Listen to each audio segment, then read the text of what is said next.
그때 하고 가볍게 일축해버릴 수 없는 과거의 시기가 있다.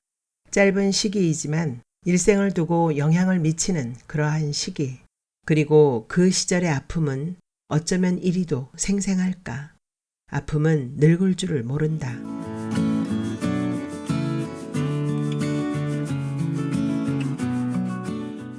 회색 눈사람. 최윤. 거의 20년 전의 그 시기가 조명 속의 무대처럼 환하게 떠올랐다.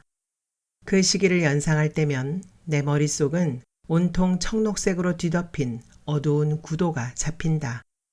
그렇지만 어두운 구도의 한쪽에 처진 창문의 저쪽에서 새어 들어오는 따뜻한 빛이 있는 것도 같다.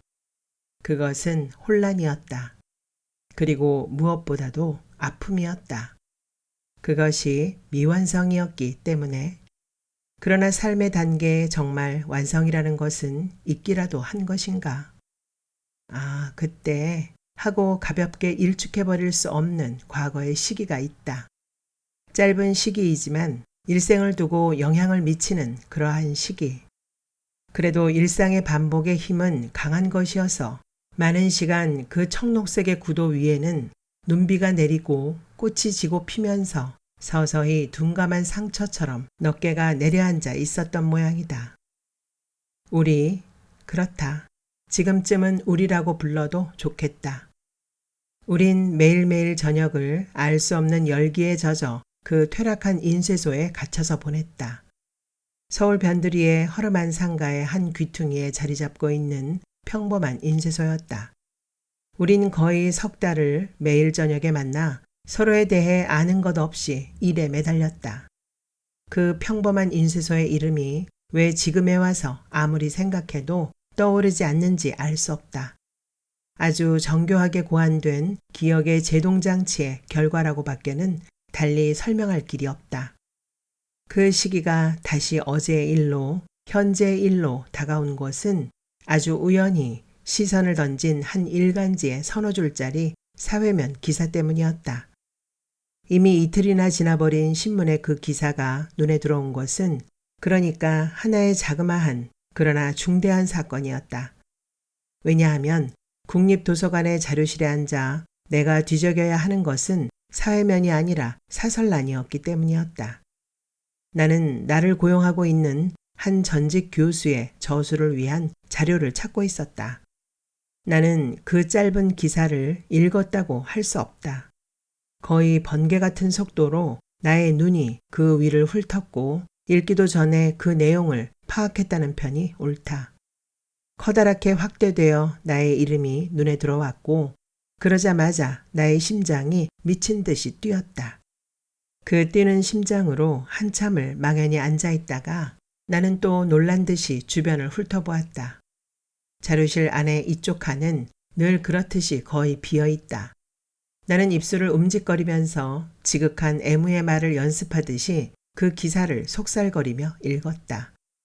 머릿속에 잘 들어오지 않는 공식을 암기하듯이 여러 번을. 그 기사는 다음과 같았다. 지난 26일 뉴욕의 센트럴파크에서 한 한인 여인이 죽어있는 채로 발견되었다. 이 여인은 이미 오래전에 무효가 된 41세 강하원이라는 이름의 여권을 지니고 있었으며 한인회는 그녀의 신분을 부인한 바 있다. 불법 체류자 명단에 올라있던 이 여인의 사인은 쇠약에 의한 아사로 판명되었다. 나는 날짜를 확인하고 다른 일간지의 사회면을 뒤지기 시작했다. 다른 어떤 신문에서도 그와 비슷한 기사는 찾아볼 수 없었다. 나는 다시 펼쳐진 신문의 면으로 돌아왔다. 격렬했던 심장의 고동이 잦아들고 서서히 저 깊은 곳에서부터 이상한 감각이 약한 경련을 동반하면서 밀려 올라왔다. 맨 먼저 그것은 오랫동안 그래왔던 것처럼 도저히 수리될 수 없을 것 같은 후회의 감정이었다. 그것은 어떤 구체적인 대상을 지닌 것도 아니었다. 그리고 그 후회의 자리에 서서히 들어앉는 것은 역설적이게도 안도감이었다. 그때 우리들 중 내가 아닌 누군가가 이 기사를 보았더라면 어떤 반응을 보였을까? 이럴 땐 서로에게 한시라도 빨리 연락을 취하려고 전화기 쪽으로 달려가야 하는 것이 옳지 않은가. 그러나 어느 누구도 이 기사를 보지 못하고 지나쳤을지도 모른다. 그보다는 내가 그들에게서 잊힌 지가 너무 오래되었다. 그들은 어쩌면 신문의 기사보다 훨씬 앞서 이런 종류의 일을 예상했을 수도 있다. 그럼에도 불구하고 나의 손은 성급하게 가방 속에 낡은 주소록을 뒤지고 있었다. 지금은 연락을 취해야 쉽사리 만나보기가 어려운 바쁜 위치에 놓인 사람들의 주소는 한 번도 사용되지 않은 채 남아 있었다. 나는 떨리는 손으로 볼펜에 날을 세워 기사 주변에 깊은 금을 그으면서 기사를 오려냈다. 오려낸 기사를 나는 수첩 안쪽으로 깊이 밀어넣었다. 보던 자료들과 짐을 정리하고 나는 국립도서관을 나왔다. 가을 하늘은 무연히 맑았다. 그 시절 왜 나는 우리라는 단어 앞에서 여전히 수줍고 불편함을 갖는가. 우리는 모두 넷이었다. 물론 우리는 처음부터 우리가 아니었다.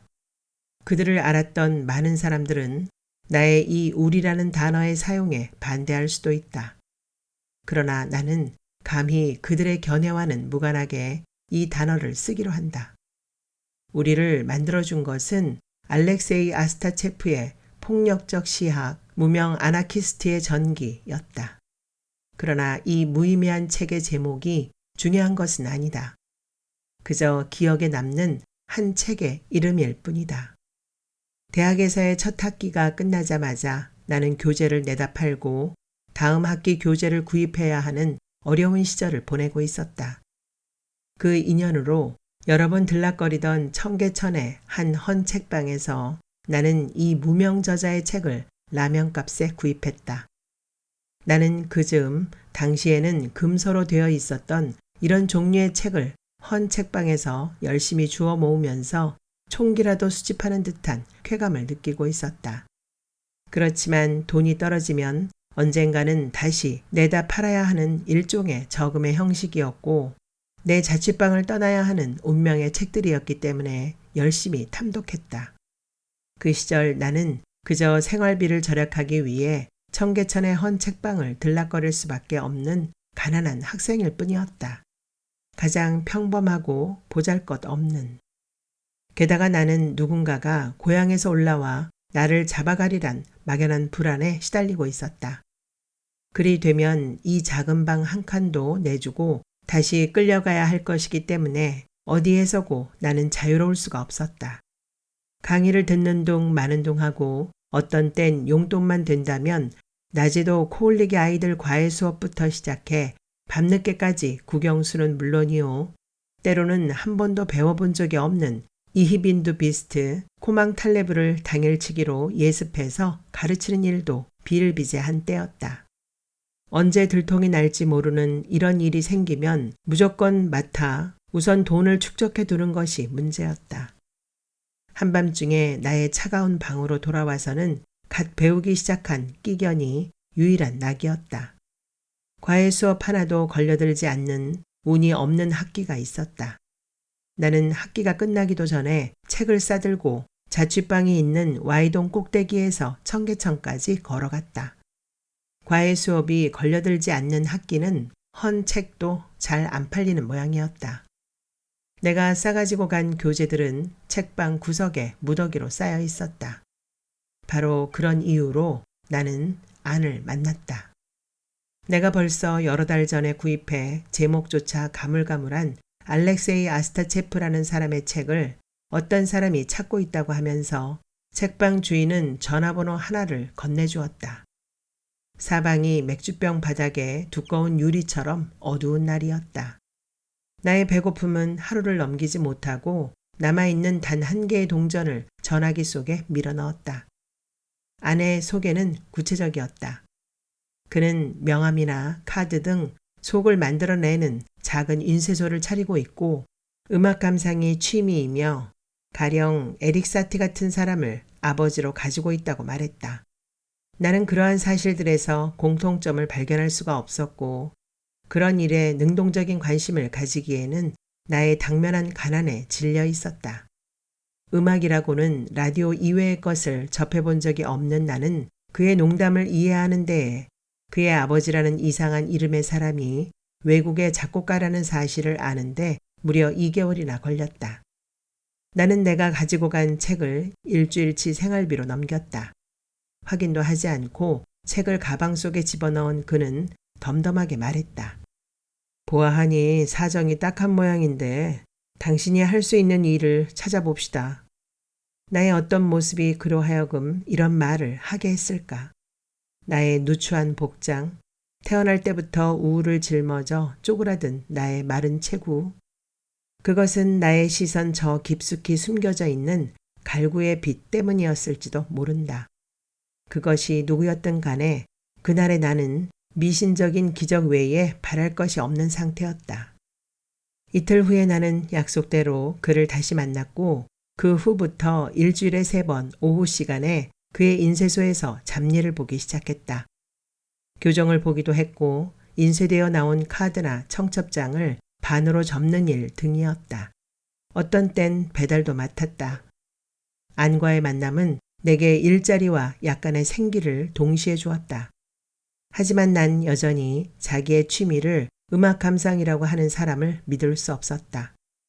새 학기에 유학을 할 작정으로 나는 전적으로 인쇄소 일을 보았다. 잡일에 조판하는 일이 덧붙여졌고 배달을 하는 일이 더욱 잦아졌다. 일이 많지도 않았고 퇴근 시간은 인쇄소에서 일하는 3사람이 어김없이 지켰기 때문에 저녁 시간이면 나는 아직 생소한 서울거리를 헤매다가 자취방으로 돌아가곤 했다. 연탄은 늘 꺼져 있기가 일쑤여서 밥 짓는 일이 힘에 겨웠고 어딘가에서 주운 다리미를 엎어 책으로 받쳐놓고 그 위에다 싸구려 빵 조각을 덮여 끼니를 때웠다. 나는 그 시절 내가 틀림없이 곧 죽게 되리라고 생각하고 있었다. 나는 막연히 죽는 일자까지를 상상해 두었다. 그것이 그 해가 될지 다음 해가 될지는 몰랐지만 4월일 것이 틀림없었고 나의 죽음은 아무의 관심도 끌지 못한 채 한참이 지나서야 나의 단 하나의 혈육인 이모에게 알려질 것이었다. 어쩌면 이모는 저것이 그렇게 도둑질까지 하고 도망을 쳐대더니 결국 제명을 다하지도 못했구먼 하며 안도의 한숨을 내쉴지도 모른다. 나의 죽음이 이렇게 구체적으로 다가올 때 나는 안절부절 못하면서 좁은 방 안을 휘둘러 보았다. 그렇지만 방에서 한 발짝도 나갈 수 없었다. 이런 순간 가끔 아내 얼굴이 떠올랐다. 그 사실에 나 자신이 먼저 놀랄 수밖에 없었다. 안을 알게 된 지 벌써 여러 주가 지났지만 그가 인쇄소에 나타나는 경우는 드물었고 그와 개인적으로 말을 나눌 기회는 그 후 한 번도 주어지지 않은 상황에서 어처구니 없는 연상이었기 때문이었다. 안은 서울에서 너에게 친절을 베풀어준 단 하나의 사람이기 때문이야. 나는 자신에게 중얼거리곤 했다. 겨울에 들어서자 연하장과 부고문의 주문이 인쇄소에 쇄도해 늦게까지 일을 하는 일이 많아졌다. 그래도 일주일에 2번 이상은 정상으로 근무가 끝났다. 인쇄소 일을 안 대신 도맡아 하는 장 아저씨는 대목을 놓쳐 아쉬운 것 같았지만 아내 전화를 받으면 한 번도 거역하지 않고 인쇄소를 정상 시간에 비웠다. 그 대신 주말 일하는 것이 없었다. 나는 매일 방 밖으로 나올 수 있는 기회를 가진 행운에 감사했다. 아무도 인쇄소 주인인 아내에 대해 말하지 않았고 나 또한 그에 대해 말을 꺼낼 분위기가 만들어져 있지 않았다. 연하장 주문이 끝나고 나니 이젠 정말 참기 힘든 겨울이었다. 나는 고향으로 이모에게로 되돌아가지 않으려고 안간힘을 썼다. 한번 가면 통곡을 하면서 사죄를 하고 그냥 주저앉을 것 같았기 때문이었다. 인쇄소의 기계적인 일은 내게 너무도 큰 위안이었다. 너무 외로움이 컸을 때 나는 간호보조원이 되어 서울에 와 있는 고향 친구를 찾아갔다. 친구는 맹장염 수술을 받아 누워있다고 말했는데 나는 그 애가 근무하는 병원 문을 나서면서 저 앤 내게 거짓말을 하고 있군. 낙태 수술로 누워있는 게 틀림없어 라고 중얼거렸다. 사람이 하는 행동 중에 꼭 논리 정연하게 설명되는 일이 얼마나 있을까. 친구의 병원에서 나오면서 10시가 넘었음에도 나는 집으로 가는 대신 어느새 인쇄소로 향하고 있었다. 무엇을 두고 온 것도 아니었고 꼭 끝내야 할 일이 있는 것도 아니었다. 내 가방 속에는 인쇄소의 뒷문 열쇠가 들어있었다. 철문은 내려져 있었지만 거기서 희미한 빛이 새어나오고 있었다. 나는 마지막으로 문을 잠그고 나오면서 불의 스위치를 내리던 나의 동작을 선명히 기억할 수 있었기 때문에 의혹에 사로잡혔다. 가까이 다가가자 기계가 돌아가는 소리가 분명히 들려왔다. 쪽문을 살짝 당겨 보았지만 열리지 않았다. 나는 감히 열쇠를 넣고 돌려볼 엄두를 내지 못하고 문 저쪽에서 나오는 소리에 귀를 기울였다. 사무실로 꾸며져 있는 안에서는 남자들의 낮은 목소리와 음악 소리가 들려왔다. 웅얼거림으로 낮아졌다가는 격해지기도 하는 삼중주는 모두 남자들의 낮은 목소리였다. 그 삼중주의 부드러운 화합에 귀를 기울이면서 나는 아내 목소리를 구별해 내었고 그것을 쫓아가고자 애썼다. 내용을 이해할 수 있을 정도로 그의 목소리는 크지 않았고 그의 음색보다는 약간 굵은 다른 음색이 곧잘 그의 음색을 덮어버렸다. 물론 나는 문을 두드리거나 그의 이름을 부르거나 하지 않았다. 그저 그렇게 한참을 서 있었다. 앞쪽 철문에서는 규칙적인 인쇄기 도는 소리가 먼 곳에서 다가오는 기차 소리처럼 들리기도 했다.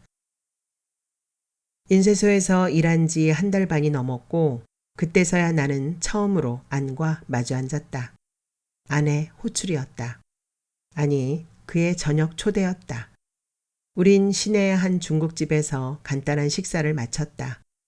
버스 안은 10,000원이어서 말을 할 수가 없었고 중국집에서는 나의 신상에 대한 가장 간단한 질문에 대답을 하기 위해서 목청을 높여 반복을 해야 할 정도로 주의가 어수선스러웠다. 예를 들어 고향이 어디냐는 질문에 자취방 주소를 대는 식의 절름발이 대화였다. 게다가 나는 딱히 할 말이 없었다. 일자리를 주어서 고마웠다고, 그렇지 않으면 나는 도둑년이란 표딱지를 달고 고향의 이모에게로 내려갈 수밖에 없었을 것이고 그 일이 죽기보다 싫었으므로 무슨 일을 저질렀을지 나 자신도 알 수 없었을 것이라는 말만 멍청하게 머릿속을 휘돌 뿐 입은 점점 더 꽉 다물어질 뿐이었다. 우리의 겨울은 모든 병원균이 단번에 소독될 정도로 순수하게 차갑고 투명하다. 비원 쪽으로 찻집을 찾아 걸어가면서 서울로 온 이래 처음으로 느낀 이런 종류의 말을 나는 아내게 하고 싶었다. 그러나 약간 앞서 걷는 그의 옆 얼굴은 생각에 열중해 있는 것 같았다. 그는 물론 나보다 키가 크고 나보다 더 말랐고 나보다 더 나이가 많다. 그렇지만 그는 나보다 더 말이 없다. 이 두 종류의 확인 사이에는 아무런 연관도 없었다. 나는 당황하고 있었다. 아는 익숙한 동작으로 거리의 한 영업소의 문을 밀고 들어갔다. 어떤 내용인지는 알 수 없지만 저 사람은 오늘 내게 아주 충격적인 어떤 것, 어쩌면 내가 일생을 두고 기억할 내 일생의 방향을 단번에 바꾸어 놓을 어떤 결정적인 말을 할 것이다. 아내 뒤를 따라 문을 들어서면서 내가 한 생각이었다. 나는 그대로 집으로 돌아갈 수도 있었다. 그렇지만 나의 몸은 벌써 실내의 따뜻하고 혼탁한 기운에 둘러싸여 있었다. 아, 이렇게 사람들은 운명을 만드는구나. 충분히 닥쳐올 파국을 감지하고 있으면서도 순간적인 방임인 양 어떤 거역할 수 없는 질서에 게으르게 몸을 맡겨버리면서 사람들은 삶의 나침반을 바꾸어 버리는지도 모른다. 그러나 그건 역시 한 선택이다. 상황의 성격과는 아무 관계없이 오랫동안 인상에 남는 장소에 표지들이 있다. 그래, 그 사이 뭐 좀 알아냈습니까? 나는 거두절미한 아내 질문에 흠칫 놀랄 수밖에 없었다. 놀랐기 때문에 침묵했다. 내 뒷조사를 열심히 한 걸로 알고 있는데요.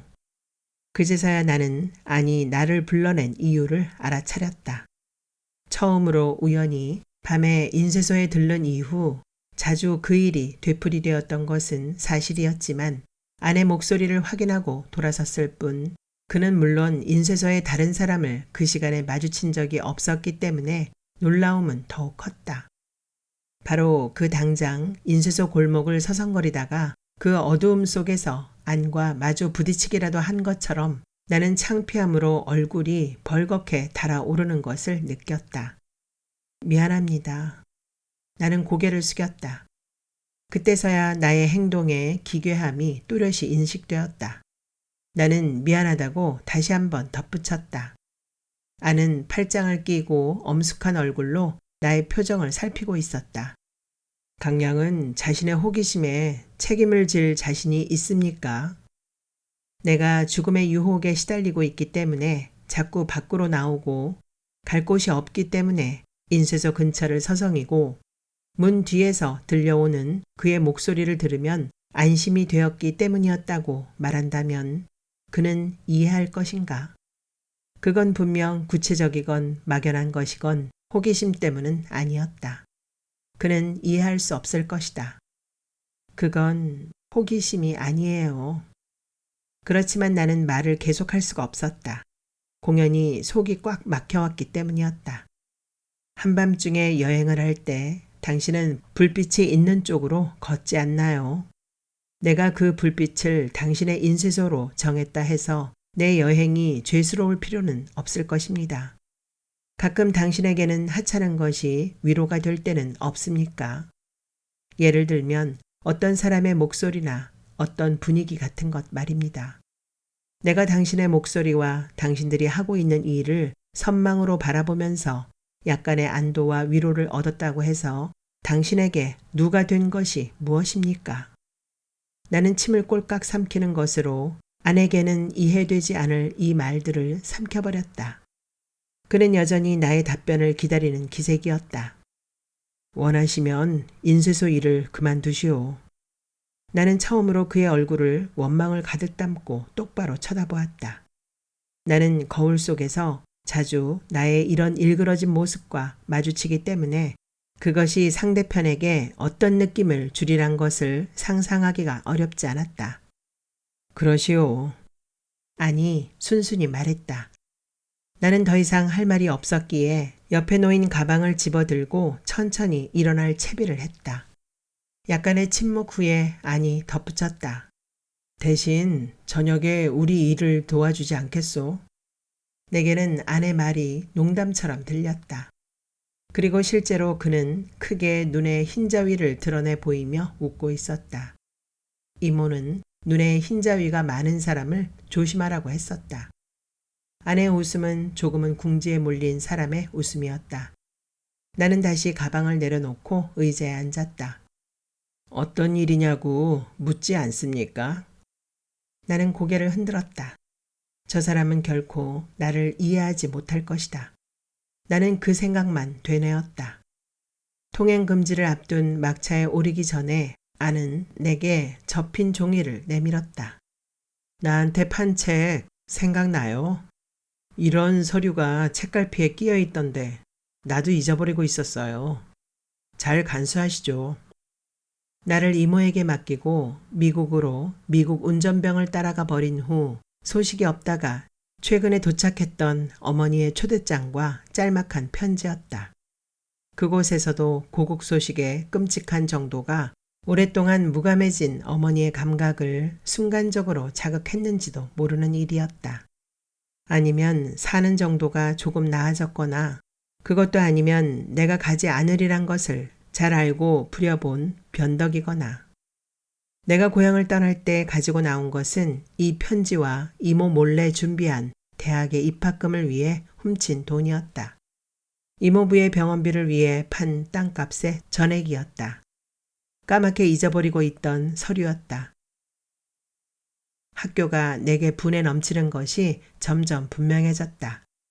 나는 학교를 아예 그만두기로 결정했다. 그러고 나자 마음은 더욱 안정이 되었다. 이제 이 커다란 서울 구석에서 어느 누구도 나를 찾지 못할 것이다. 나는 일찌감치 휴학 원서를 집어들고 왔다. 나에게는 물론이요 어느 누구에게도 특이할 만한 일은 아니었다. 두 번째의 휴학이 될 것이었다. 게다가 1년여 적을 둔 학교에서도 나를 아는 사람들은 거의 없었다. 나는 부정기적으로 일주일에 서너 번, 그러다가는 거의 매일 저녁에 인쇄소에 가는 생활을 시작했다. 나는 아직까지도 정처 없이 헤매는 버릇을 버리지 못하고 있지만 그 시절엔 그 경향이 더욱 심해서 저녁에 인쇄소에 가기 전까지 남아있는 긴 시간을 버스를 타고 이쪽 끝에서 저쪽 끝까지 혹은 그 구간의 상당 부분을 직접 걸어본다든지 하면서 보냈다. 그것은 심심풀이였다기보다는 어떤 성향 같은 것이었으리라. 영원히 삶에 정착할 수 없는 소수의 사람들에게 서식하는 불치의 병 같은 것 말이다. 나만큼 서울의 구석구석을 많이 걸어본 사람이 있을 것인가. 마치 내가 한번 지나침으로써 그곳이 조금은 나의 삶의 일부가 되기라도 하는 것처럼. 그러나 이 도시는 아무리 만지고 냄새 맡고 열망해 보아야 어느 거리 어느 사람에게도 나는 받아들여지지 않은 채 여전히 내가 처음에 기차에서 내렸던 바로 그 순간처럼 생소한 차가움으로 나를 거부하고 나는 이 지상에서 여전히 유령처럼 적을 둔 곳 없이 부유할 뿐이었다. 어디서부터 잘못되었던 것일까? 오래전에 그 시기, 술병 밑바닥 유리에 어두운 두께로 다가오는 그 시기는 어쩌면 내 일생에서 가장 사건적인 시기인지도 모르겠다. 비록 그것이 많은 곡해와 불안과 의혹의 시기였다 할지라도 그때부터 무언가가 다시 시작되었기 때문에 나는 아직까지도 그 시절의 나를 더 오래 문책하지 않고 같이 일을 해보자고 제안했는지 이유를 알 수가 없다. 나는 그러니까 5년 이상 지하운동으로 결성 활동해온 문화혁명회가 사라지기 3개월 전에 그들에게 가담한 셈이 되었다. 나는 확신이 있는 사회주의자도 아니었으며 그 계통의 책은 사모으고 있었지만 이 모든 것에 대해 이론적으로 무장해 있지도 않았다.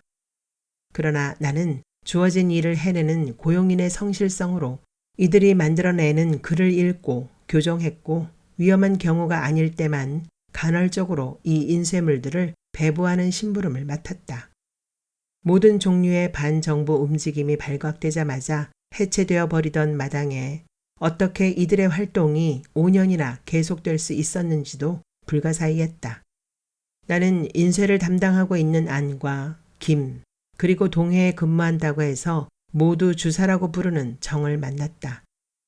대부분 시위 현장이나 지방에 배포될 전단의 인쇄와 교정을 맡고 있었던 나와 그들 사이에는 늘 일정한 거리가 있었지만 그렇다고 그들이 일부러 내게 일의 전반적인 절차를 숨기지도 않았고 따돌리지도 않았다. 어떤 땐 그들이 내게 취하는 거리가 마음 편하게 느껴졌는가 하면 어떤 땐 그것이 며칠간의 불만을 만들기도 했다. 내 편에서 그 거리를 없애기 위한 노력을 하지도 않았다. 모든 것이 힘에 겨웠다. 어느 날 아침 나는 발작적으로 일어나 미국의 주소로 어머니에게 편지를 보냈다. 특별히 어떤 계기가 있었던 것은 아니었다. 내가 그리워했던 것은 어머니가 아니었다. 그러나 그날로 초청장이 있어야만 가능했던 그 당시에 어려운 여권 신청 절차를 밟았다. 어머니, 어제로 나는 20살이 되었습니다. 우리가 떨어져 살기 시작한 지 언 10년이 되었고 어머니가 미국으로 가신 지 4년째군요.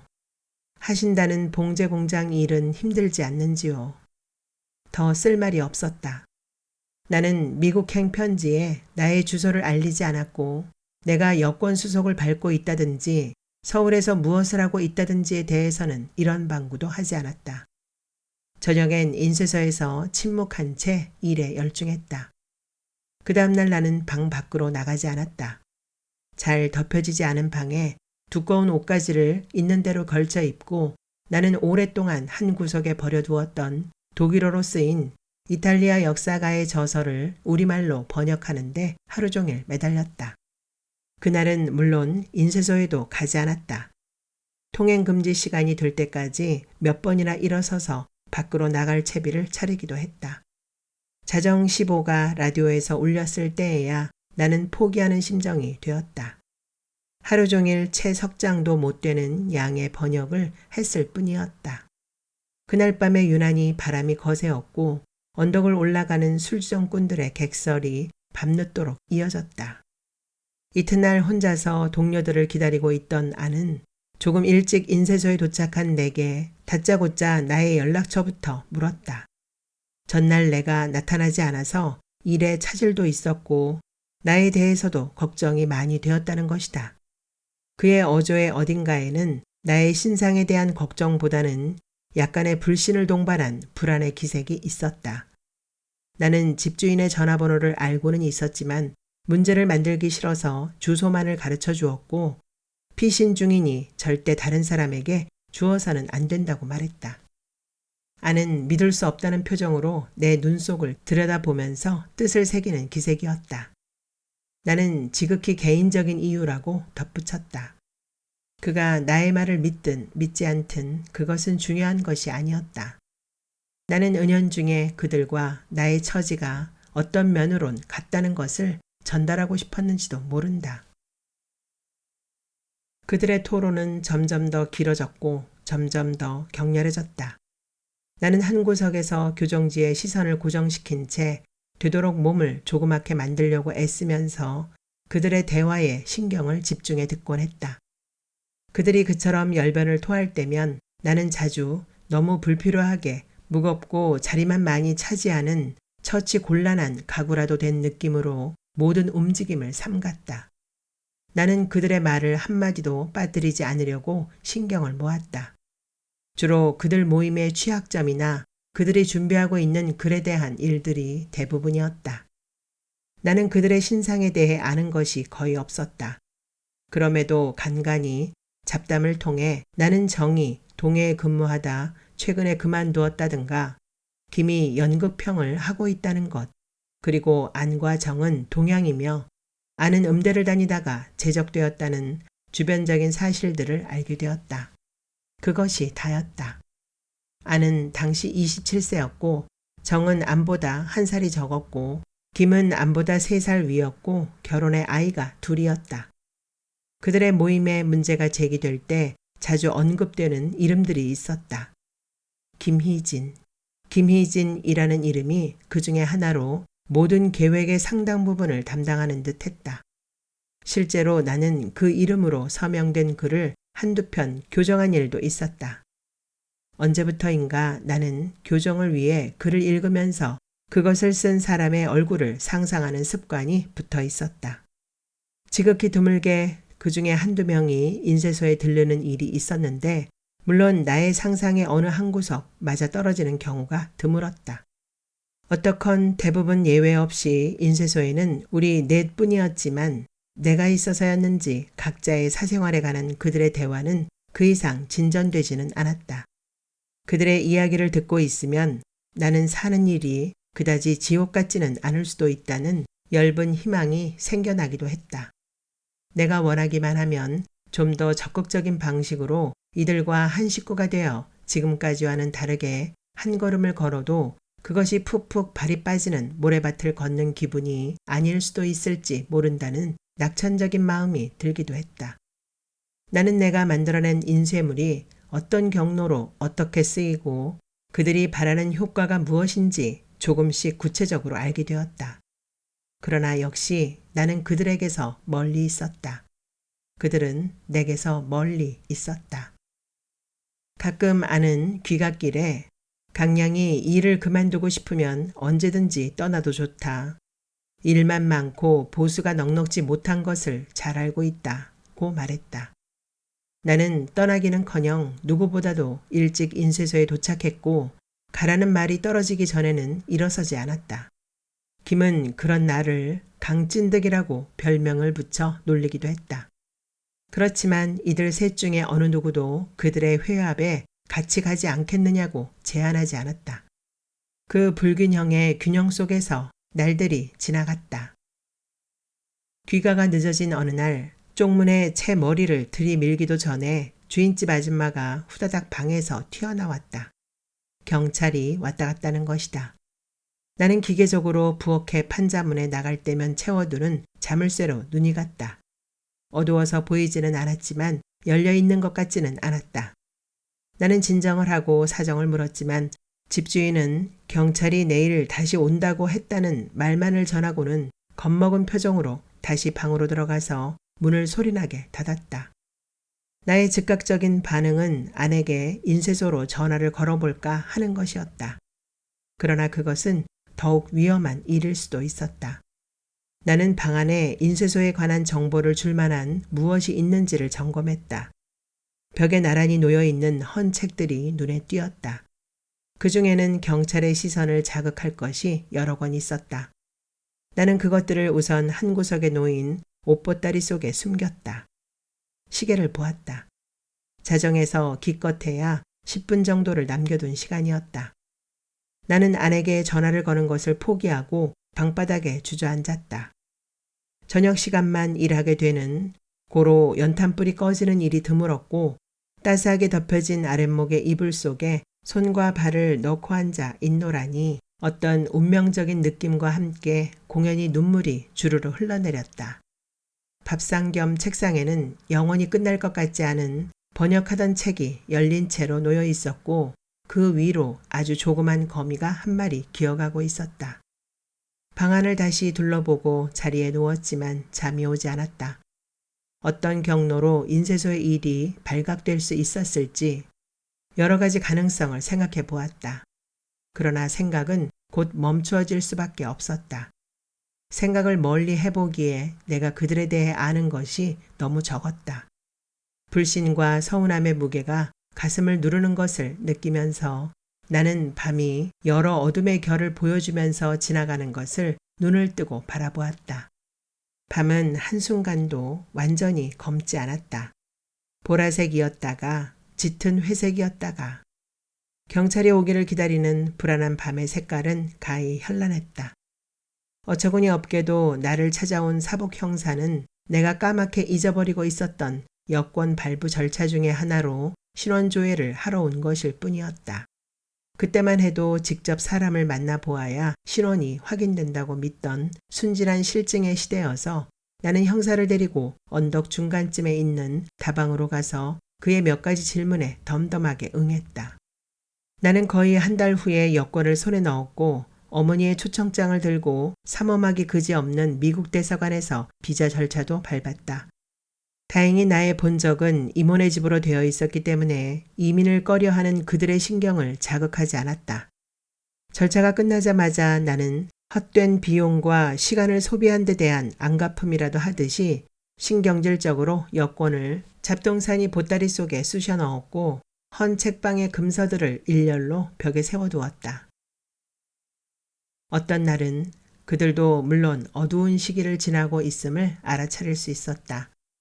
평소에 농담을 잘하는 연극쟁이 김조차도 저녁 내내 한마디 말 없이 우두커니 앉아있고 나머지 사람들 또한 난로 주위에 앉아 안주도 없는 술로 시간을 보내기도 했다.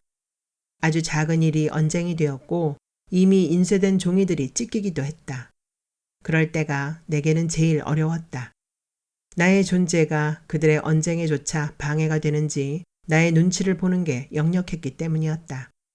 일이 없다고 먼저 자리를 뜨기도 어색했고 무슨 일이냐고 물을 수도 없었다. 이 긴장과 불안의 시간이 지나가기를 기다렸다. 단 한 번 정은 아주 간접적이기는 했지만 나를 두고 안을 공격한 적도 있었다. 나의 참여가 위험하다는 식의 발언이었고 안은 그런 의심에 대해 아무런 반응도 하지 않고 정을 보고 씩 웃을 뿐이었다. 나는 나를 더 적극적으로 변호하지 않은 안에게 서운한 마음이 들었다. 그러나 안으로서는 나에 대해 달리 할 말이 없었을 것이다. 그즈음 검열과 조사가 극에 달했고 신문에서는 거의 매일 사람들의 검거 기사와 이적 출판 행위의 처단에 대한 기사가 실렸다. 그러나 얼마 전부터 우리는 300면 가량의 부정기 간행물의 출판을 위해 거의 매일 저녁 인쇄소에 모였다. 그들의 말에 의하면 이미 우리가 조판하고 있는 글의 필자 중에 2명이 붙잡혔다고도 했다. 기껏해야 일주일가량을 남기고 있는 중요한 회합에 절대적으로 필요하다고 하면서 안은 일을 재촉했고 자정이 넘게 일을 하는 경우도 있었기 때문에, 그리고 아침에는 인쇄소를 깔끔하게 치워놓아야 했기 때문에 그들은 번갈아 가면서 혹은 둘이 짝이 되어 인쇄소에서 밤을 보내는 것 같았다. 대부분 김과 안이 남아 있었다. 나는 그들이 외부에 전화를 거는 것도 전화를 받는 것도 본 적이 없었다. 그렇지만 차질 없이 원고가 들어왔고 내가 초교를 보면서 의문부호 표시를 해 넘긴 부분은 손이 가해져 어김없이 하루나 이틀 뒤에는 교정지용 플라스틱 바구니 안에 놓이곤 했다.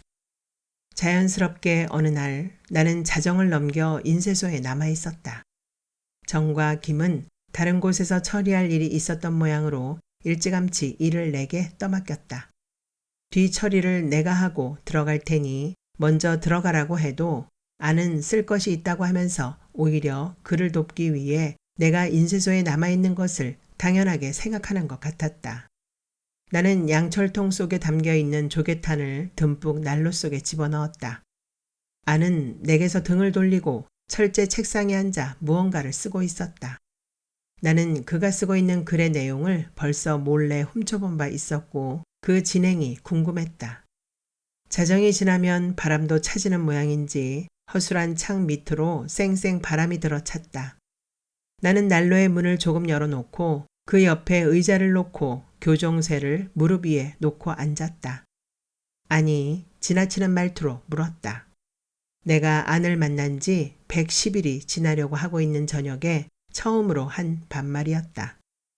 김양은 여기 일에 깊이 연루되지 말고 일찌감치 손을 떼는 게 어떠니? 나는 아내 말을 어떻게 해석해야 좋을지 몰라 그를 멍하니 쳐다보았다. 그는 쓰는 일을 멈추지도 않은 채였다. 나는 그의 말을 괴념치 않기로 하고 다시 교정지로 시선을 돌렸다. 학교도 계속해야 할 것이고 그 다음엔 안정된 직장도 가지고 시집도 가야 할 테고, 평소 같으면 한 사람에 대한 결정적인 평가절하로 연결된 이런 진부한 말이 고개를 돌린 그의 어두운 표정 때문인지 의도적인 모욕으로 들렸다. 그러려면 일이 터진 다음에는 곤란할 거야. 그는 내 쪽으로 돌아앉았다. 난로불이 막 활활 일기 시작했고 열기가 얼굴로 옮아 붙는 듯해서 나는 의자를 뒤로 당겼다. 그렇다고 아니 농담을 하고 있다고는 생각되지 않았다. 피로로 인해 그의 얼굴의 요철이 더욱 분명하게 드러날 뿐이었다. 어쩌면 한 사람의 얼굴이 저렇게 달라 보일 수 있을까? 난생 처음 보는 사람과 한밤중에 마주 앉은 것처럼 나는 그를 뚫어지게 바라보았다. 내가 하는 말을 불쾌하게 들으면 안 돼. 그 정도로 자신이 없는 일에 왜 매달려요, 안 선생님은? 지금 난 나에 대한 말을 하고 있는 게 아니라고.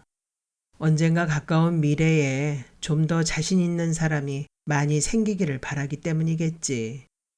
우린 잠시 침묵했다.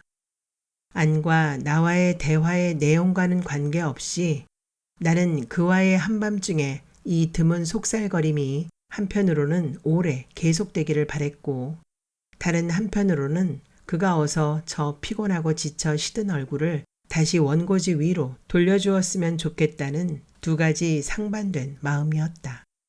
그러나 한번 크게 기지개를 켠 안은 한순간에 평소의 생기를 회복한 듯 했다. 그는 책상 쪽으로 돌아앉으면서 말했다. 어떻든 이번 일이 끝나면 당분간 집에서 내가 연락할 때까지 기다리는 게 낫겠어. 그들은 이렇게 나에 대한 계획을 세워두었던 것일까? 하긴 신원도 색깔도 불분명한 나 같은 애가 처치곤란은 하겠지. 지금까지 같이 일을 해오면서도 어떤 더 분명한 증거를 그들은 원하는 것일까? 아는 부드러운 목소리로 덧붙였다. 미리 등록금을 조금 도와주지. 이런 도움이 자존심을 자극하는 것을 보니 지난 몇 달간의 생활이 여유로웠던 것인지도 모른다. 그의 음성의 따뜻함까지가 내게는 계산된 차가운 거리로 다가왔다. 안 선생님, 나에 대해서 걱정하지 마세요. 조만간에 나는 이 나라를 떠날 예정이에요. 여권 절차도 벌써 마쳤고요. 조금은 희극적으로 들릴 수 있는 나의 갑작스런 발언에 그는 뒤돌아보지 않았다. 나의 말에 반응하지 않았다. 2시가 넘자 그는 일을 끝냈는지 불을 끄고 군용 침대를 펴고 누웠다.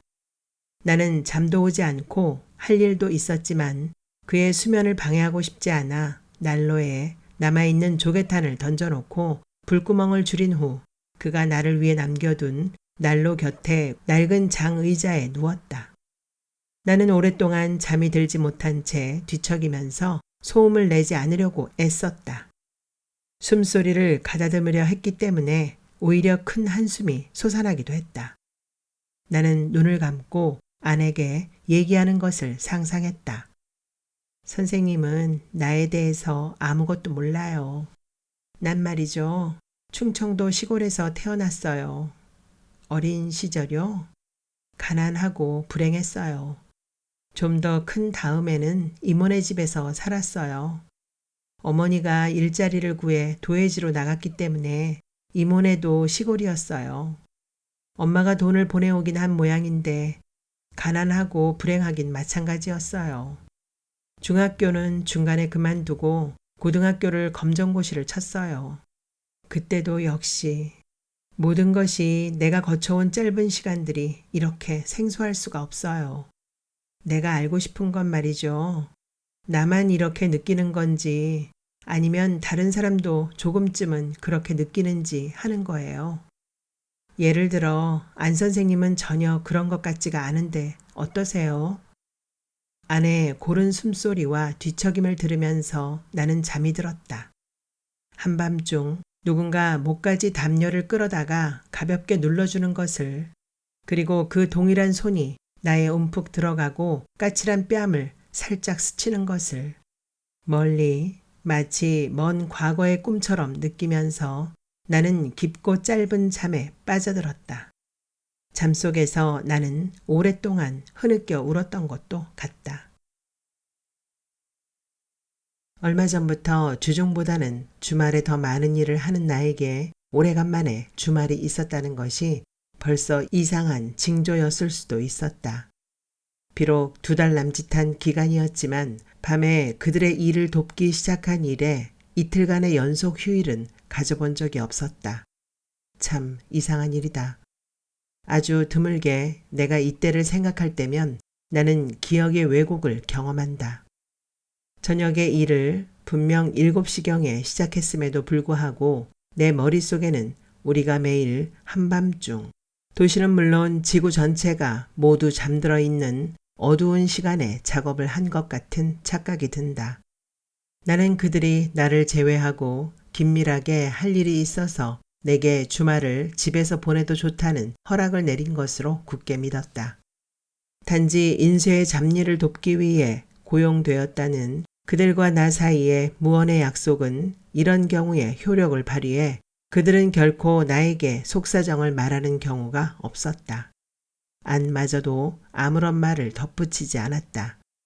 일하지 않는 이틀을 나는 어디에도 속하지 못한 사람이 자주 가지게 되는 방어적인 의심으로 괴로워하면서 보냈다. 산동네의 자취방은 겨울바다에 불안정하게 떠다니는 섬이 되었고 나는 아무런 이유도 없이 그 무인의 섬에 누군가가 와서 불러주기를 간절히 기다렸다.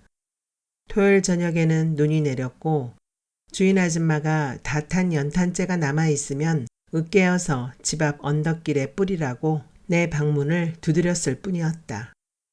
책상 위에 영원한 장식처럼 펼쳐져 있는 번역에도 매달렸으나 반면을 못 넘기고 지쳐 떨어졌다. 나는 방 안에서 단 한 벌의 방코트를 걸치고 시려오는 2 손을 겨드랑이에 끼워 넣은 채 그들의 대화 속에 회자하던 책을 읽었다. 지금은 그 책의 제목도 저자도 생각이 나지 않지만 그 책의 독서를 끝낸 후 내가 썼던 글의 제목이 지금도 생생한 것을 보면 나 같은 사람에게조차 일말의 자기중심적인 도취가 존재하는 모양이다. 주말은 이렇게 느리게 지나가고 있었다. 다시금 밤이 내리기 시작하면서 나는 안정을 찾기 시작했다.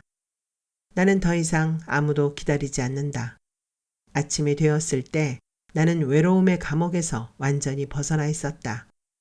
나는 시간을 빠르게 흘려보내기 위해서 즐거운 마음으로 오랫동안 방치해두었던 방 안 청소를 했고 휘파람을 불면서 눈과 연탄재가 범벅이 된 회색의 비탈길을 할 일 없이 2번 오르내렸다. 미약한 햇살마저 판자 벽을 슬쩍 벗어나 있었고 그런 응달에서 볼이 큰 어린아이들이 재와 흙으로 범벅이 된 회색 눈으로 눈사람을 만들고 있었다. 나는 그 아이들이 몸통을 만들고 둥근 얼굴을 얹고 그 위에 돌조각으로 눈을 만들어 붙이고 입을 만드는 것을 오랫동안 바라보았다. 나는 거의 마지막 손질 단계에 있는 우리의 인쇄 책자를 생각했다. 주초에는 그 책에도 눈이 붙여지고 코가 붙여질 것이다. 이상한 흥분이 나를 사로잡았다. 나는 그리워하고 있었다. 사람을 그리워하는 것이 아니라 일을. 아무 일이나 그리운 것이 아니라 비록 외곽에서의 잡일이기는 하지만 몇 달 전부터 내가 하기 시작한 바로 그 일을. 바로 그 인쇄소에서 다른 사람이 아닌 바로 그들과 일하는 것을. 아이들이 눈사람을 다 끝내고 만족의 환호성을 질렀다. 나는 내 목을 두르고 있던 목도리를 벗어 멋진 나무젓가락 콧수염을 단 회색의 눈사람 목에 감아주었다. 조개탄을 아껴 써야 했던 어느 저녁, 아니 오버주머니에서 꺼내 목을 둘러주었던 목도리였다. 다시 한번 터지는 아이들의 환호성을 뒤로하고 나는 단숨에 언덕을 뛰어올랐다. 나는 결국 책이 만들어진 것을 보지 못했다. 그리고 결국 인쇄소의 낡은 문에 내가 소중하게 간직하고 있는 열쇠를 꽂을 기회를 영원히 잃고 말았다. 긴 주말 끝의 월요일, 나는 해가 기울어지기도 전에 방문을 나섰다. 그렇다고 아무 때나 인쇄소에 얼굴을 들이밀 처지가 못 되었던 만큼 인쇄소까지의 긴 길을 걸었다. 이번엔 한 장의 버스표를 아끼기 위해서가 아니었다. 낮에 인쇄소에서 일하는 사람들과의 마주침을 피하라는 안과 정의 원칙은 철저한 것이었고 나는 정확히 알 수는 없어도 그것이 어떤 결과를 가져올는지를 상상하는 것은 어렵지 않았다. 평소처럼 골목을 돌아 뒷문에 이르는 길을 택하지 않은 것을 행운이라 이름 붙일 수 있을까? 당연히 셔터가 내려져 있어야 할 인쇄소의 입구가 먼 발치에서 눈에 띄자마자 나는 단번에 모든 일이 틀어져 버린 것을 감지할 수 있었다. 올려진 셔터, 환하게 켜진 불빛, 활짝 열려있는 유리문. 문의 유리의 하반부가 깨진 것이 바로 눈앞에 있는 것처럼 확연하게 드러난 듯도 했다. 그 속에는 분명 누군가가 부산하게 움직이는 것 같았고 문 밖에는 양복을 입은 2명의 남자가 담배를 피우며 등을 돌리고 서 있는 것이 보였다. 나의 가슴은 터질 것처럼 뛰고 있었다. 절대 황망히 뒤로 돌아서지 말아라. 뛰지 말고 절대 서두르지 말고 길을 가로질러라. 제발 인쇄소 방향으로 고개를 돌리지 말고. 나는 떨리는 손을 주머니에 집어넣고 행인들 사이에 섞여 건널목 앞에 섰다. 이미 날은 어두워져 실제로 먼 발치에 있는 그들이 나의 모습을 알아보거나 뒤쫓을 위험이 없었음에도 그 짧은 기다림의 순간에 세계는 위험한 밀고자들의 소굴로 변신했다. 당장이라도 옆에 행인이 나의 팔을 우악스럽게 잡고 강하원이지 순순히 나를 따라와 하고 귓속에서 속삭일 것 같았다. 나를 앞뒤로 둘러싸고 있는 행인의 얼굴을 쳐다보고 싶은 유혹은 견뎌내기 힘든 것이었다.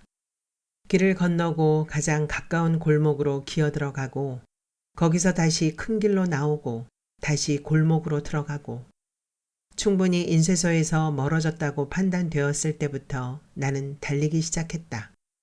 얼마 동안을 어떤 길로 해서 달려왔는지 아무런 기억이 없었다. 나는 뛰면서 입으로는 내가 한 번도 해본 적이 없는 기도 비슷한 것을 수없이 반복하고 있었다. 제발 내가 이 자리에서 잡혀서 동료들에게 누를 끼치지 않게 해 주십시오. 나는 잃을 것이 없는 사람이지만 그들은 그렇지 않습니다. 그들은 할 일이 많은 사람들입니다. 그 뒤로는 모든 일이 순식간에 진전되었다. 우리가 기획하고 있던 책은 물론이요. 다른 단체들을 위한 인쇄물을 끝내지도 않은 채 일이 터지고 만 것을 나는 신문을 보고 알았다. 연행된 사람들의 이름이 서너 실려 있었지만 교정으로 낯이 익은 한 이름만 제외하고는 생소한 이름들이었다. 그들의 활동은 이런 종류의 기사가 늘 그렇듯이 신문에 눈에 띄지 않는 한 구석에 서너 줄로 요약되어 있었다. 그것은 안을 비롯한 우리 인쇄 담당이 안전하다는 것을 보장해 주기에는 불충분했다. 만약 내가 알고 있는 그들의 이름이 본명이라면 어떻든 그들의 이름은 신문에 나지 않았다. 불안한 나날이 시작되었다. 문 밖에서 조그만 소리만 들려도 나의 가슴은 두근거렸다. 정말 이상한 일이었다. 나의 가슴은 두려움 때문에 두근거리고 있는 것이 아니었다. 그것은 기다림이었고 그리움이었다. 그것은 더 구체적으로 말하면 안에 대한 기다림이었다. 아니, 나의 주소를 알고 있는 단 하나의 사람이었기 때문에. 그러나 그보다는 마치 어느 날 안이 나타나면 다시금 우리가 일을 시작할 수 있기라도 한 것처럼. 날씨가 조금씩 풀려가고 있었다. 나는 며칠을 누워서 보냈다. 나는 병이 없는 신혈을 앓고 있었고 단 하나의 치유법은 수면이었다. 가끔 집주인이 불안한 듯 방문을 살며시 열었다 닫았다. 그녀가 죽음의 확인을 하러 오는 것 같은 생각이 들었고 그 기대에 부응하기라도 하려는 듯이 나는 그럴 때마다 꼼짝도 하지 않았다. 기대의 두근거림이 포기의 심정으로 변했을 때 나의 아픔은 극에 달했다. 그들과 일할 수 있는 기회가 어쩌면 영원히 오지 않을 수도 있다는 확신은 참을 수 없는 것이었다. 마치 나의 잘못으로, 나의 고발로 그들의 활동이 저지되기라도 한 것처럼 환각적인 죄의식에 시달리기도 했다. 나는 거리를 헤맸다. 어디에고 그들과 연락을 취할 수 있는 방법은 없었다. 그들과 보낸 서너 달이 남긴 흔적이라고는 하나도 없었다. 단 하나 청계천에 헌 책방이 있었다. 그러나 책방의 주인은 바뀌어 있었다. 어느 저녁 나는 인쇄소 쪽으로 가보기도 했다. 그러나 간판이 떨어진 인쇄소는 아주 오래전부터 폐쇄된 금지구역처럼 보였다. 수소문 해볼 사람도 전화로 문의를 해볼 만한 대상도 없이 나는 지쳐서 방으로 돌아오곤 했다.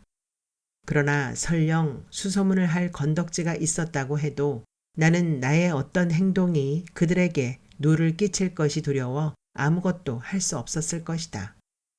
이성적으로 다시는 그들을 만날 수가 없음을 알고 있음에도 나는 끈질기게 그들 중에 하나를 기다렸다. 나의 초라한 육신을 관리하기에도 지쳐있는 상태에서 한밤중 나는 깨어 일어났다. 나는 둔화된 기억의 촉수를 다시 갈아 세우고 절망에서 벗어날 수 있는 전파를 보내기 시작했다. 수신자 없는 고독한 전파였다. 나는 책상에 앉아 공책을 펴고 앉았다. 나의 모든 기억을 동원하여 내가 적어도 2번 이상 교정을 본 바 있는 준비하던 책자에 수록된 원고들의 제목을 하나하나 공책에 쓰고 생각나는 대로 각 원고의 내용을 거칠게 요점만이라도 정리해 내려가기 시작했다. 망각의 신비만큼 가끔 기억은 놀라운 힘을 발휘할 때가 있다. 가끔 한 문단 전체가 고스란히 기억에 되살아오는 것에 나 스스로 경악하기도 했다. 하룻밤에 나는 머리말까지 합쳐 모두 3편의 논문을 그런대로 재구성할 수 있었다. 모두 18편의 논문이 있었고 그 중에 2편은 번역이었다. 그 중에 1편은 내가 부분적으로 참여하기도 한 것이어서 나는 보따리 속에 뭉텅이로 갇혀있던 종이뭉치에서 복사한 원문을 찾을 수 있었고 다음날 꼬박 하루 걸려 그 논문의 번역도 끝을 맺었다. 되살아나는 기억이 사라질 것이 두려워 나는 감히 눈을 붙일 생각도 못하고 미친 듯이 그 일에 매달렸다. 그것은 일종의 기도라면 기도였다. 기억이 살아있는 한 그들을 향한 나의 송신사가 작동을 하고 있다는 미신적인 자기 암시였다. 신없는 기도에도 대답이 있었던 것일까? 저녁 나절 안으로 잠근 부엌의 판자문을 가볍게 흔드는 소리가 들렸다. 그리고 이어 집주인의 목소리. 학생, 나와봐. 사촌이 찾아왔어. 나는 숨을 죽이고 가만히 앉아 있었다. 밖에서 웅얼거리는 집주인의 목소리가 계속 들려왔다. 나는 맨 먼저 상위에 펼쳐진 공책을 덮었고 왜 그랬는지 보따리 속에 들어있던 여권을 꺼내 상위에 놓고 밖에 찾아온 사람이 문을 부수고 들어오기를 기다렸다. 가슴이 두근거리지조차 않았다. 단지 사촌이라는 말에 힘이 빠질 뿐이었다. 한눈에 잡히는 좁은 공간을 꼼꼼하게 뜯어보고 있는데 이번엔 또 다른 여자의 목소리가 들려왔다. 하원이 안에 있니? 친한 동생이나 친동생을 부르는 듯한 부드러운 목소리였다. 그러나 난생 처음 들어본 목소리였다. 여자 사촌이라고는 없었던 만큼 나는 직감적으로 그 방문이 안과 관련된 것임을 알아차렸다. 그 목소리는 무엇 때문인지는 알 수 없어도 나는 그 당장에 내 몸에 남아있는 희미한 힘의 자취조차도 스스로 어디론가 빠져나가는 것 같은 느낌을 받았다. 내 이름을 부르는 목소리의 주인공이 좋은 소식의 전령자이건 나쁜 소식의 전령자이건 나는 주저할 여지가 없었다. 나는 방문을 열고 방문자를 안으로 맞고 주인집에는 고맙다는 인사를 과장되게 했다. 김희진이라고 해요. 안 선생이 주소를 주면서 도움을 청하라고 하더군요. 두 발을 옆으로 모으고 내 앞에 앉아있는 여자는 피곤한 듯 등을 벽에 기댔다. 창백하기는 그녀나 나나 마찬가지였을 것이다. 조금 섬뜩한 아름다움을 지닌 얼굴이었다. 아주 먼 곳에서 와서 다시 먼 곳으로 떠나가 버릴 것 같은 느낌을 자아내는 얼굴. 그렇지만 그녀의 지친 표정이나 행색은 그 모든 것을 교묘하게 가려버리고 있었다. 그녀의 눈은 열에 들떠 번들거리고 있었다. 한눈에 보아 앓고 있는 게 틀림없었다. 나는 우선 그녀의 등 뒤에 베개를 대 벽에 편안히 기대게 했다. 그녀와 나는 서로를 바라보면서 침묵하고 앉아있을 뿐이었다. 들고 온 큼직한 가방의 손잡이에 놓여있는 그녀의 손은 마디가 굵었고 투박해 보였다. 자세한 설명을 듣지 않아도 그녀의 심신의 피폐 상태가 어느 지경에 이르러 있는지를 쉽게 알아차릴 수 있었다. 나는 아마도 오랜만에 이루어졌을 그녀의 휴식을 방해하지 않으려고 조심하면서 물었다. 모두들 무사한 건가요? 덜어는요. 그치만 모임은 거의 해체 상태로 준비 중인 일은 모두 압수당했고 모두들 연행되었거나 도피 중이죠. 안 선생님은요? 김희진은 지극히 어두운 표정이 되어 눈을 감았다. 모르겠어요. 김희진은 낮은 목소리로 그녀가 아는 여러 사람의 소식을 알려주었다. 모두가 나는 한 번도 만난 적이 없고 대개는 이름도 모르는 사람들이었다. 아는 그녀에게 나의 주소를 주면서 나에 대해 아무런 설명도 덧붙이지 않았던 것일까. 그러나 김희진에게 나의 주소를 주었다는 것으로 그 사이에 내가 안에 대해 가지고 있던 모든 오해가 단숨에 지워지는 느낌이었다. 김희진은 오래 사귄 사람의 깊은 신임을 가지고 내게 모임이 처한 위험에 대해 말했다. 왜 그랬을까?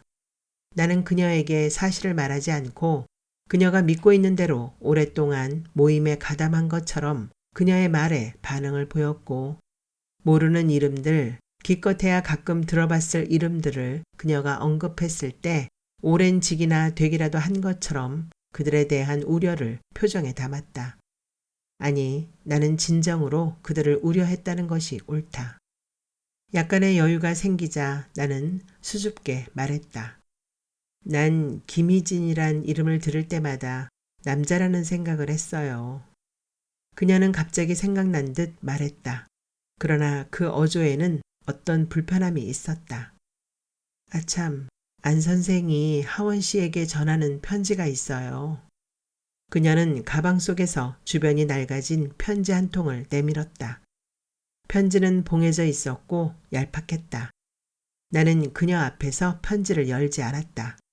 이유도 없이 나는 그것을 바지 주머니에 황급히 집어넣고 밖으로 뛰어나갔다. 그러나 밖에 나와서도 나는 편지를 뜯지 않았다.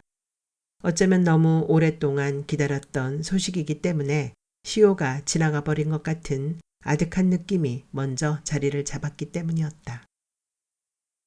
나는 연탄불을 활짝 열고 밥을 안 치고 주인집에서 빌려온 골로 위에는 찌개를 끓였다. 이 노천에 가까운 부엌에서 음식 냄새가 나지 않은 지가 참으로 오래되었기에 나의 가슴이 다소간 설레기도 했다. 서울 하늘 아래 방 한 칸을 잡고 생활을 한 이래 누군가가 나의 거처를 방문한 것이 처음 있는 일이었다. 나는 그것이 이모나 이모가 보낸 친척이 아닌 것에 자축을 보냈다. 나는 시멘트 부뚜막에 앉아 편지를 뜯었다. 강량, 급히 몇 자 적습니다. 내 몸처럼 중요한 사람을 보내니 도움을 부탁하오. 우리 당분간은 만나기 힘들 것이오. 거두절미하고 어려운 부탁을 합니다. 강량이 지니고 있는 여권을 빌렸으면 하오. 큰 도움이 될 것이오. 일의 성질이 그러하니만큼 거절한다고 해도 이유는 없소. 그러나 다시 한번 말하건대 만약 강량이 동의한다면 얼마만큼의 도움이 될는지는 아무도 알 수가 없소. 그럴 경우 나머지는 김희진과 상의하기 바라오. 안. 짧고 정확한 내용을 전달하는 사무적인 편지였다. 나는 안에 그런 편지를 오래 들여다보았다. 이것이 정말 안이 쓴 편지인가? 확실히 안에 글씨였다. 그는 내게 이런 일을 부탁할 권리가 있는가? 있었다. 왜? 그러나 왜인지에 대해서는 나도 대답을 할 수가 없었다. 안은 다른 식의 편지를 쓸 수도 있지 않았을까?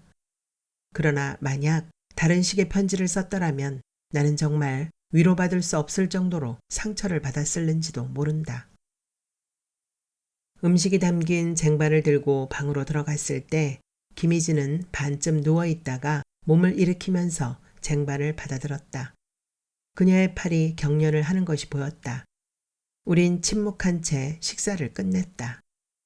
아주 오래전에 이처럼 무겁게 내려앉은 늦은 밤 침묵 속에서 앞에 앉아있던 피로에 지친 얼굴을 조심스럽게 바라보면서 식사를 하던 때가 있었다.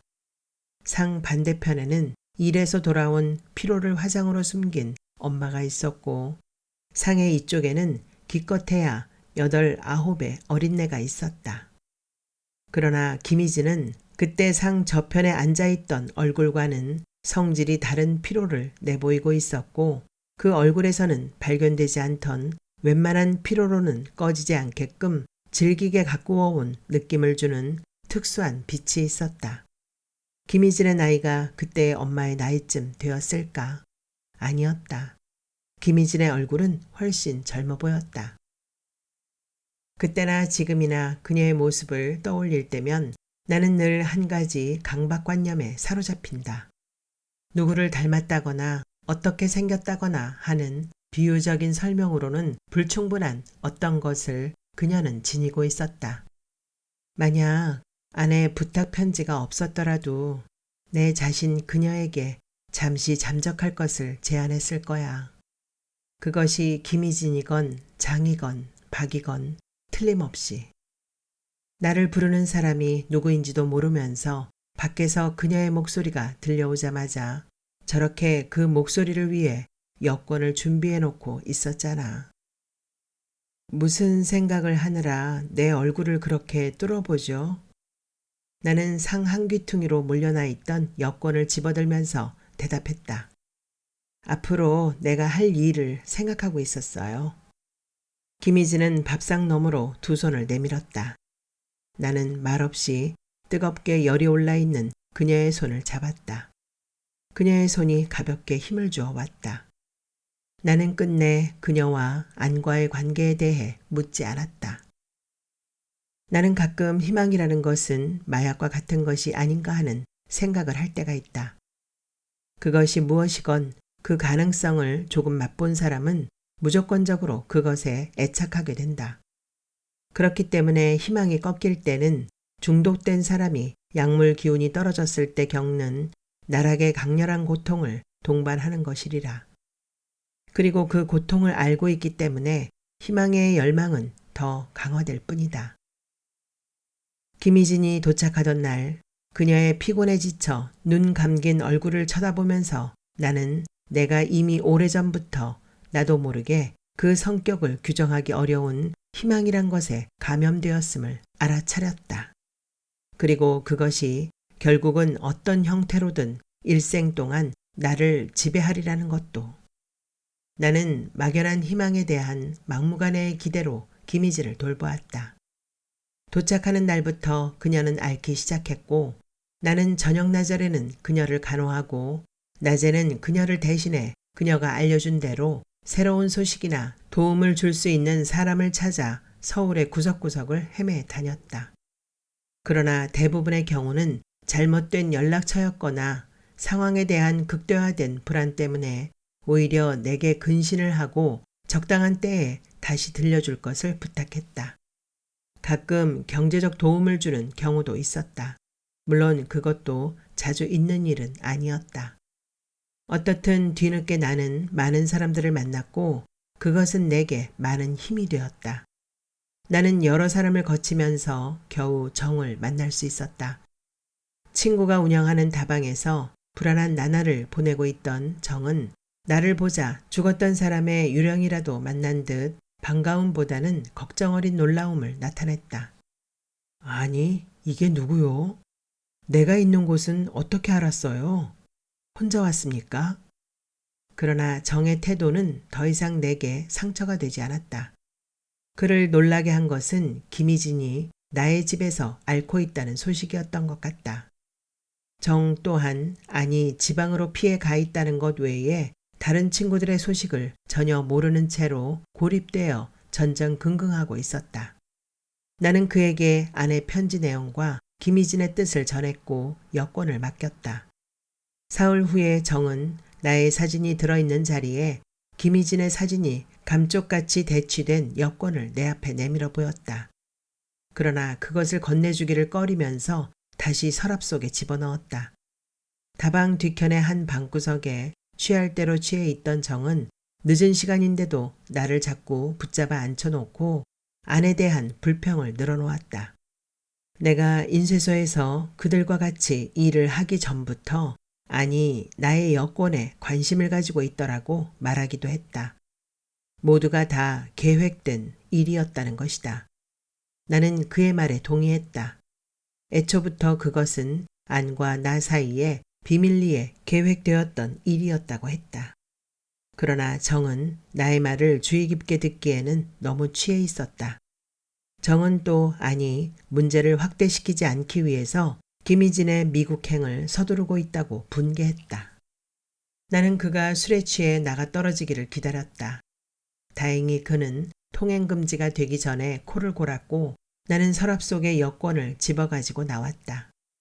내 등 뒤에 대고 정은 크게 소리쳤다. 미안합니다, 하원 씨. 나는 무엇에 대한 사과인가를 묻지 않았다.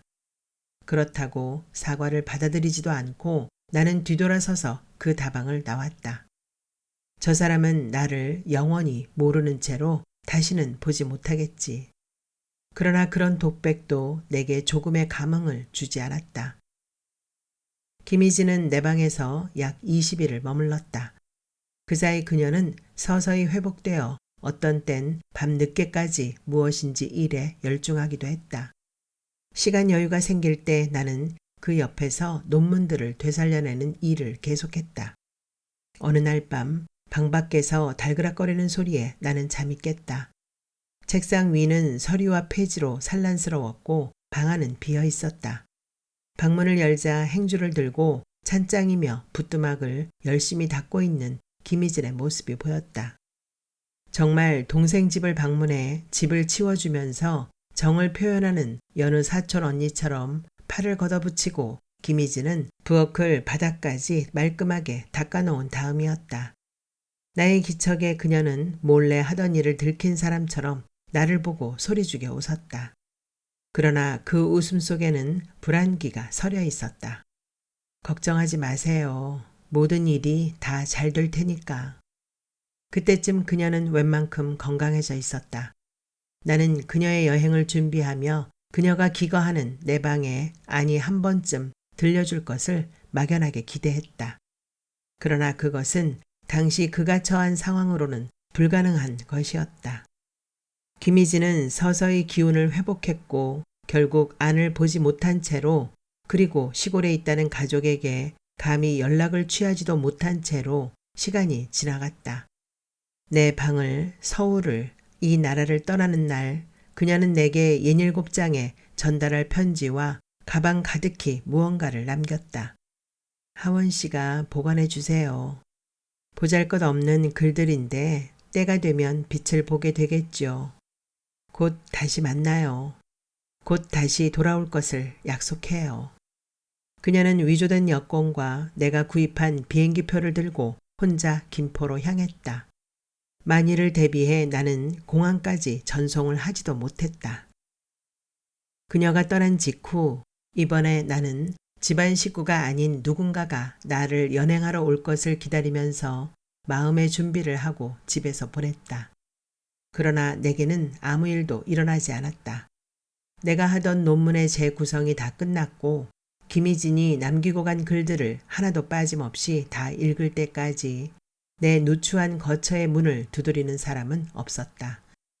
김희진은 무사하게 떠났음에 틀림없었다. 봄이 오는 기색이 완연했건만 내 마음의 계절은 여전히 끝도 없는 겨울이었다. 햇볕이 짧은 이 동네의 눈사람은 여전히 녹지 않고 비탈에 서 있는 것이 보였다. 그 일이 있은 후 딱 한 번 발신인도 주소도 적히지 않은 엽서 한 장이 도착했을 뿐이었다. 강량, 고맙소. 그것이 내용의 전부였다. 그리고 얼마 지나지 않아 나는 아내 검거에 대한 제법 큰 기사를 읽었고 뒤늦게 나의 익명의 동료들의 활동에 대한 왜곡되고 과장된 해석의 기사를 읽었다. 나는 늘 그 시기에 대한 짧은 보고서 형식의 글을 쓰고 싶어 했다. 아, 그 길고도 긴 길의 우울한 초겨울 풍경이라니. 사방은 술병 바닥 두꺼운 유리에 짙은 색깔처럼 흐렸지만 나는 그때 처음으로 희망이라는 단어를 만났다. 이렇게 시작되는 글을. 나는 여전히 우리의 사고가 활자화되는 것을 신성시하고 있는 모양이지만 내게는 그 시기를 분명하게 회상해 써낼 만한 글재주가 없다. 그러나 무엇보다도 나의 삶은 이야기 될 만한 흔적이 없다. 아니 일할 때면 가끔 틀어놓던 그 높낮이도 없고 비슷비슷하게 연결되어 하오에 잠갔기도 한 음악의 소절 같은 나의 삶에 대체 그 누가 관심을 가질 것인가. 당치도 않은 일이다. 김희진은 내게 연락을 취하려고 해도 취할 수가 없었을 것이다. 나 또한 아무에게도 알리지 않고 서울을 떠났기 때문이었다. 나는 대학을 아주 포기하고 이모에게로 내려가 이모의 농사를 오랫동안 도왔다. 그러면서 내가 맛본 희망의 색깔을 주변과 나누려고 여러 가지 일을 벌이기도 했다. 그 후에 나의 삶도 그다지 변하지 않았다. 그 사이 아는 유명한 민중예술가이자 운동가가 되어 여러 지면을 통해 그의 견해를 기탄 없이 발표하고 있었고 내가 살고 있는 시골에서 멀지 않은 도시에도 수차 강연을 온 적이 있었다. 벌써 몇 년 전 나는 한번 강연쯤에 맞추어 그 도시에 간 적이 있었다. 주최자 측에 가방 하나를 아내게 전달해 줄 것을 부탁하기 위해서였다. 마을의 젊은이들에게는 강연에 참석할 것을 극구 권했으면서도 나는 그 시간을 기다리지 않고 다시 시골로 돌아왔다. 그 가방 속에는 김희진이 남기고 간 글과 그럭저럭 재구성한 이후 한 번도 다시 읽어보지 않은 우리가 같이 일하던 논문들의 묶음이 들어있었다. 후에 어떤 잡지에 그 글의 일부가 실린 것도 보았다. 이제 내 수중엔 그 시기가 실제로 존재했었다는 물증은 아무것도 없었다. 아, 한 가지가 남아있었다. 불안과 고립의 시간과 싸우기 위해 나 혼자 하던 이탈리아 사학가의 독일어 본 역사책의 한글 번역의 미완성의 원고. 그러나 이제는 너무 오래 버려두어서 원고지의 색깔은 노랗게 변했거니와 그 책을 말할 것 같으면 아마 나보다 나은 전문 번역가에 의해 이미 출판되었을 터였다. 나는 그 이후로 딱 한 번 한 남자를 사랑했다. 그렇지만 그는 나의 친구와 결혼해버렸고 내가 그의 입장이었다고 해도 나보다는 내 친구를 선택했을 것이다. 몇 년 전에 나는 학교를 그만두고 필생의 저수를 집필하기 위해 내가 사는 시골로 낙향했다는 한 교수를 만났다. 그는 언어학자였는데 우리 시대의 언어 사회학 강의라는 제목의 저서를 준비하고 있다고 하면서 그를 대신해 자료도 찾고 원고도 정리해 줄 사람을 찾고 있다기에 내가 자청해서 그의 집으로 찾아갔다. 이후 나는 그의 조수로 일하고 있으며 일주일에 한 번씩 그를 대신해 서울의 도서관으로 자료를 조사하기 위해 올라간다. 나는 시골로 내려가는 기차를 타기 위해 역 쪽으로 걸었다. 어쩌면 이 계절의 하늘은 이토록 무연히 맑을까? 그리고 그 시절의 아픔은 어쩌면 이리도 생생할까? 아픔은 늙을 줄을 모른다. 아픔을 치유해 줄 무언가에 대한 기구가 그만큼 생생하고 즐기기 때문일까? 이번 겨울엔 동네 아이들을 모아 비어있는 들판에 커다란 눈사람을 만들어 볼까? 며칠 전에 지구를 뜬 그녀의 별에 전파가 닿게끔 머리에 긴 가지로 안테나도 꽂고. 그러나 사람이 죽은 다음에 별이 되지 않는다는 것은 누구보다도 그 아이들이 더 잘 알고 있지 않은가. 아프게 사라진 모든 사람은 그를 알던 이들의 마음에 상처와도 같은 작은 빛을 남긴다.